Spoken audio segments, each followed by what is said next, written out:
Bonjour à toutes et à tous, à l'occasion du premier séminaire international en Chemical Matters and Environmental Preservation, permettez-moi de présenter un travail qui s'intitule L'effet des paramètres de traitement thermochimique par la sédimentation gazeuse sur la progression de teneur en carbone dans la couche ou l'épaisseur de la couche superficielle de l'acier Exidis.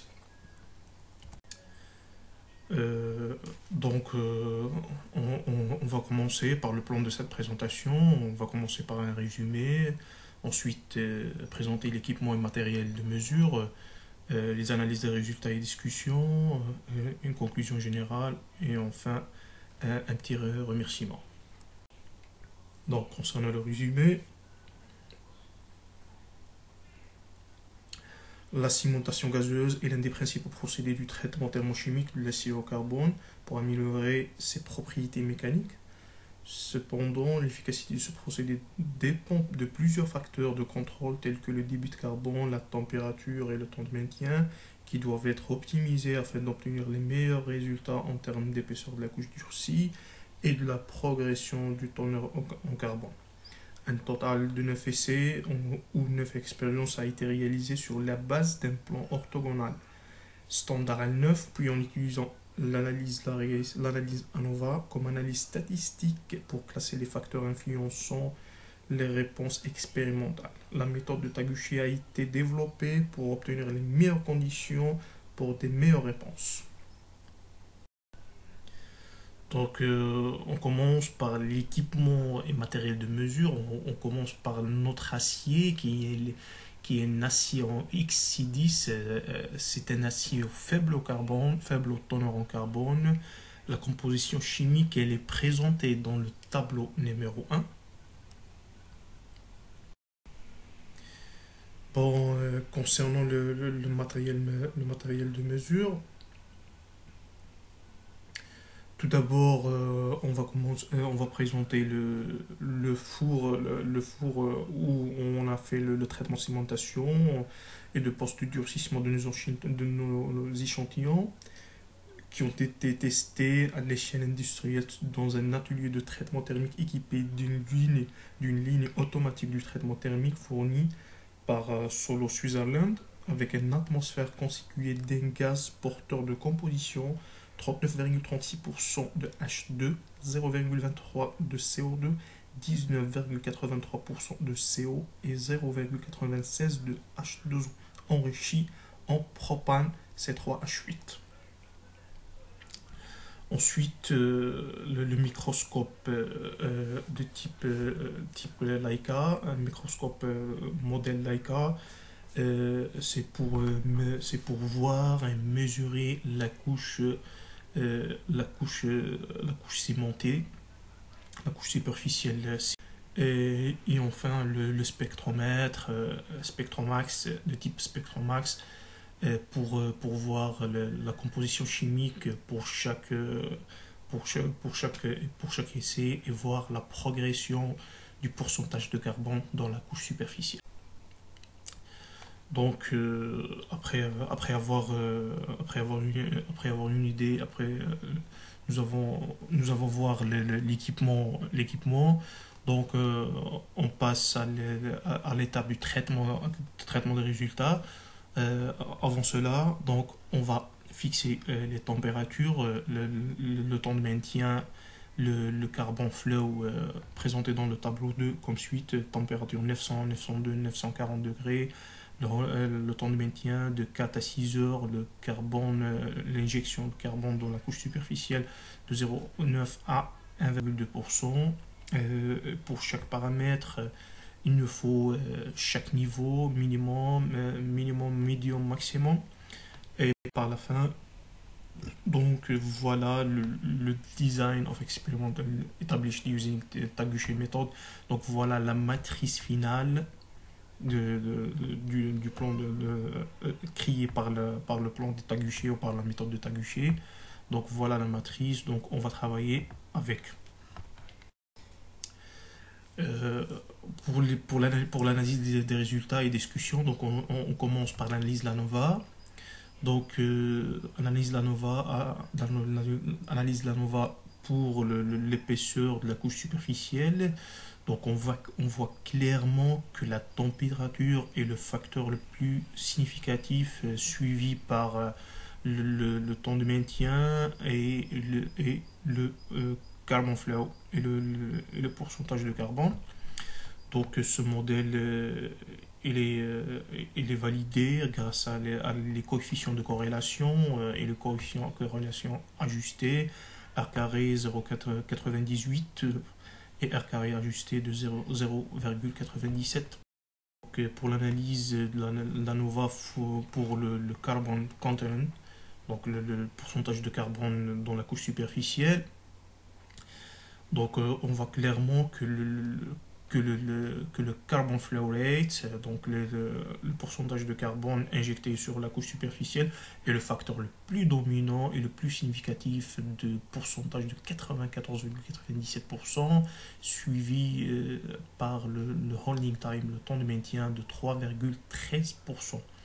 Donc aussi, ce modèle-là, il est validé grâce au fit statistics, les coefficients de corrélation et les coefficients de corrélation ajustés, R carré 0,98 et R carré ajusté 0,97. Donc aussi, on peut valider notre modèle mathématique grâce à la droite d'Henry. Donc la droite d'Henry nous dit si les résidus ou les erreurs forment à peu près une ligne droite, donc notre modèle est validé. Aussi, pour la régression linéaire, donc on commence par l'épaisseur de la couche, donc grâce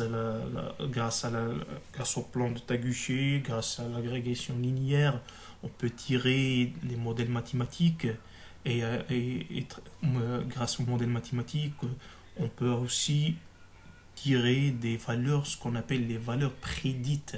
Donc on compare les valeurs prédites avec les valeurs expérimentales dans la figure 3. Donc on a fait une comparaison entre les valeurs mesurées et les prédites pour l'épaisseur.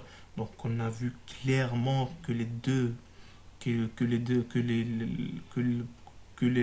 mesurées et les prédites sont très très proches. Donc aussi pour la régression linéaire pour le carbon content, donc la quantité de carbone ou le pourcentage de carbone dans la couche superficielle. Donc, grâce à la Taguchi méthode, donc on a tiré le modèle mathématique en fonction des paramètres d'entrée. A, B, C, c'est la température, le pourcentage de carbone et le temps de maintien. Donc, on a fait une comparaison entre les valeurs mesurées et les valeurs prédites du pourcentage de carbone. Donc on a conclu clairement que les valeurs sont très très proches. Les graphes 3D, donc pour l'épaisseur de la couche, on a conclu que par exemple la première figure à droite, c'est la combinaison holding time et la température. Donc pour obtenir une épaisseur maximale, donc il faut aller à une grande température avec un temps de maintien plus élevé. La combinaison pourcentage de carbone et température, donc aussi pour obtenir une épaisseur une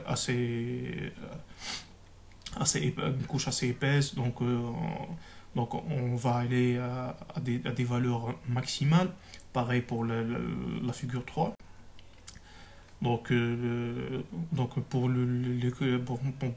les graphes 3D pour le carbon continent, donc pour obtenir un pourcentage de carbone dans la couche superficielle maximale, donc la meilleure combinaison, c'est la combinaison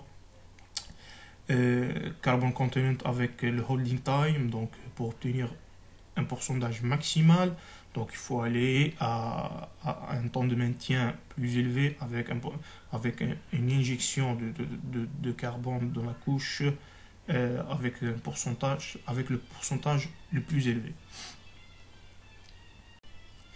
Donc, pour finir avec des conclusions, donc les applications ou l'application des analyses de la variance ANOVA avec l'analyse de la régression linéaire, donc ont un impact, un grand impact sur les paramètres, of the carborizing treatment parameter, donc un grand impact sur les paramètres du traitement de la cimentation, tels que le carbon fleur, la température et le temps de maintien, sur l'épaisseur de la couche et le carbone contenu sur le carbone de la couche superficielle. Donc, on peut tirer d'autres conclusions. Donc, linear regression, donc l'analyse de la régression linéaire, l'ANOVA, c'est des outils, are very effective tools, c'est des outils très efficaces pour n'importe quel problème expérimental. Les analyses de la variance ANOVA nous found that the temperature, donc la température a une grande signification sur l'évolution de l'épaisseur de la couche, suivi par le holding time, par le temps de maintien et le carbon flow. Donc, according to ANOVA, le carbon flow, donc l'injection de carbone dans la couche, have significant influence, a une grande signification sur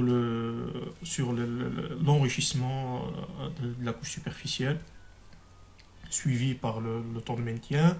Donc les modèles mathématiques qui ont été développés par la régression linéaire are effective in predicting and optimization de réponse, nous permet de optimiser les réponses.